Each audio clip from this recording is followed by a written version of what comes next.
이번 세무사 파워 인터뷰부터는 좀 특별한 코너를 준비했습니다. 바로 OX 퀴즈 시간인데요. 제가 원종훈 세무사님께 OX 퀴즈판을 드렸습니다.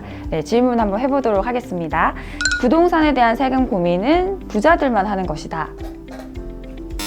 사실은 그 부자든 그렇지 않은 사람이든 상관없이 내가 가지고 있는 재산은 나를 기준으로 보면 가장 중요하거든요. 그러니까 이 자산과 관련돼서는 항시 이 세금 이슈가 따라 붙다 보니까 당연히 부자가 아닌 일반인들, 특히 직장인들도 상당히 중요하다라는 생각이 듭니다.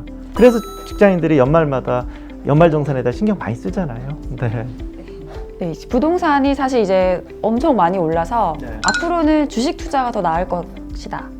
OX. 네, 이거는 물론 이제 제 개인적인 생각입니다.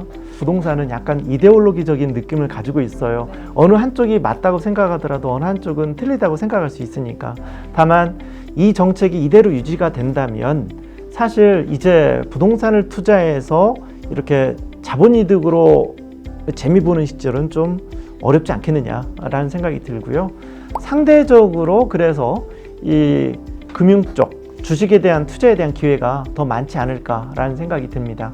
증여는 늦게 할수록 좋은 것이다. 네. 네. 우리가 상속세와 증여세의 가장 큰 차이는 상속세는 망자를 중심으로 재산을 취합해서 계산하고 증여세는 증여받은 사람을 기준으로 각자 기준으로 세금을 계산하잖아요.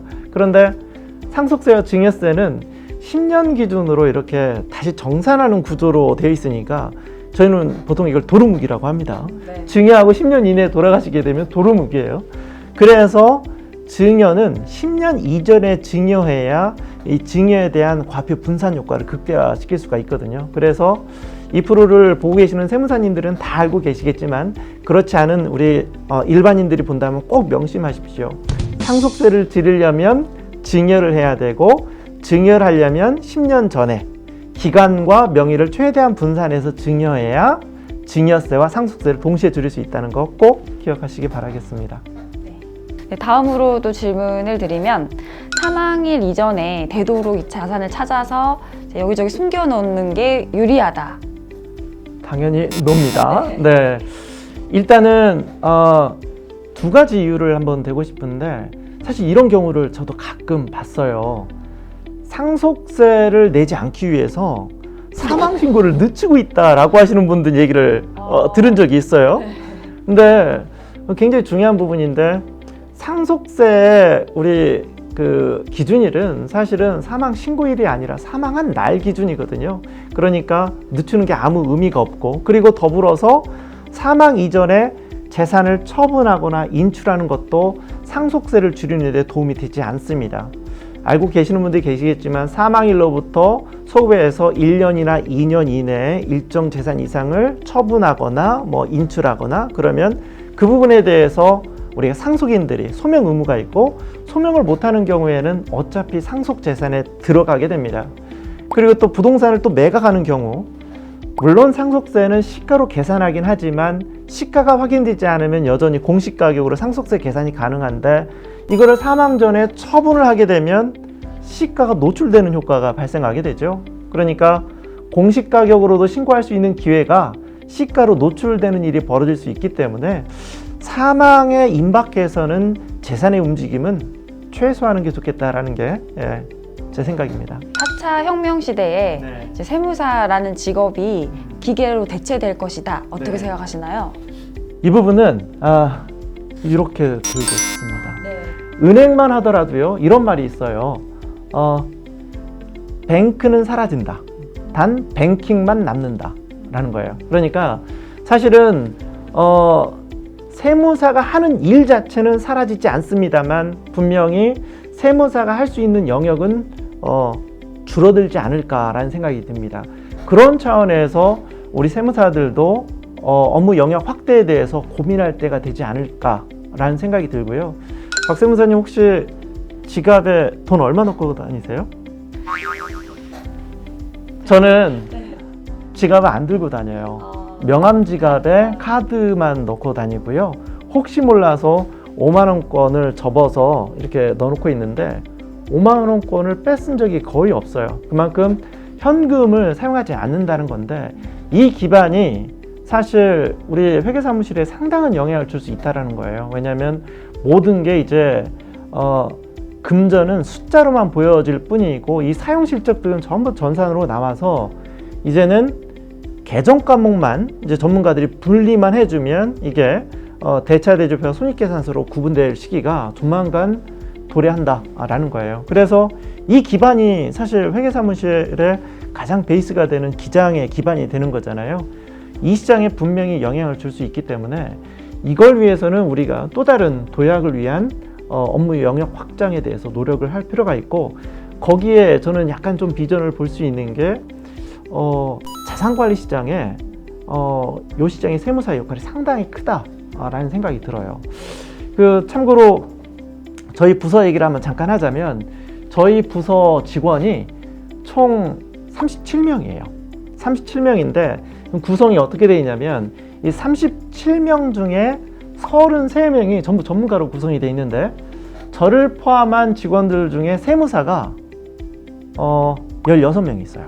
그리고 회계사가 2명, 그 다음에 변호사가 2명이 있고요. 그 다음에 부동산 전문가가 11명이 있어요. 이 부동산 전문가 11명 중에는 이름만 대면 알만한 유명한 우리 박원갑 박사와 박합수 박사님이 저희 부서에서 근무를 하고 있습니다. 이렇게 전문가로 구성이 되어 있는데, 이 영역에서 가장 많은 비중을 차지하고 있는 게 세무사잖아요. 예, 전문가 33명 중에 16명이 세무사거든요. 실질적으로 이 자산관리의 세무사의 역할이 그만큼 크다라는 거고요. 그런 측면에서 또 다른 비전을 찾을 수 있지 않을까라는 기대를 좀 해보고 있습니다. 네, 세무사에 대해서 이제 깊은 통찰력 있는 말씀을 많이 해주신 것 같아요. 앞으로 그렇다면 세무사의 역할 모델은 어디서 찾을 수 있다고 생각하시나요? 일단 세무사 역할이 생각보다 커질 수 있을 거라고 생각이 들고요. 우리가 전통적인 우리 고유 업무인 기장, 결산, 그 다음에 이제 상속, 증여, 양도뿐만 아니라 기존에 우리가 약간 좀 도외시했었던 자산관리 시장에서도 분명히 세무사의 역할이 커질 수 있을 거다라는 생각이 듭니다. 실제로 고객분들이 중요한 의사결정을 앞두고는 어떤 법률이라든지 이런 쪽 니즈보다 이 세무에 대한 니즈가 훨씬 더 강하거든요. 그러다 보니까 우리 흔히 이걸 텍스 플래닝이라고 하잖아요. 우리가 의사결정이 되기 전에 우리가 세금 부담을 최소화시킬 수 있는 의사결정으로 유도할 수 있는 이 시장이 분명히 있습니다. 다만 이제 이 자체만 가지고는 세무사들의 업무 영역 확장이 좀 쉽지 않은 부분들이 있습니다. 왜냐하면 우리나라는 컨설팅을 무료로 받는 게 너무 익숙해 있어요. 사실은 미국만 하더라도 제가 이제 미국에서 생활을 많이 했던 고객분들하고 상담을 하면 상담료를 드려야 되냐고 물어보시는 분들이 의외로 많거든요. 그런데 한국 사회에서는 상담 자체를 가지고 이렇게 수수료를 주거나 이런 문화가 아니에요.